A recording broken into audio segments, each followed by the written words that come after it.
Allah deyir, kiçik çətinliklər çıxanda böyütmə onları ki, böyüklərə düşməyəsən. Kiçik çətinliklərin adını qoy ki, xırda məsələdir, düzələr şükür Allaha, yaxşı, nə olub ki? Bunu biraz diliyi məcbur elə bu sözü deməyə.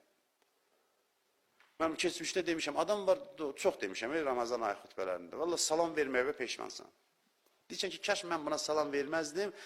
Ağzını açır şikayətlə, bir təhər yaşayırıq da, adı yaşamaqdırsa bunlar. Filan şey, həyat belədir, filandır. Adam deyir ki, mən qələt elədim, sənə salam verdim. Kaş mən səndən, çünki o yoluxdurur adamda. Deyirlər, çevrəvizdə elə adamlarla oturun və yaxud da bir pozitiv insanlar olsun. O mənada yox ki, problemlərə təslim, aciz adam, şükür Allah'a, o mənada yox. Problemlərlə mübarizə aparan, onları həll eləyən, eyni zamanda təbii qəbul eləyən.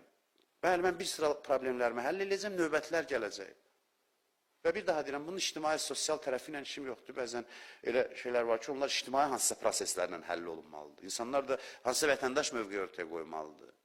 Onlar öz yerində, bunun mənəvi tərəfindən danışıram. Çünki insanın yanaşmaları çox önəmlidir.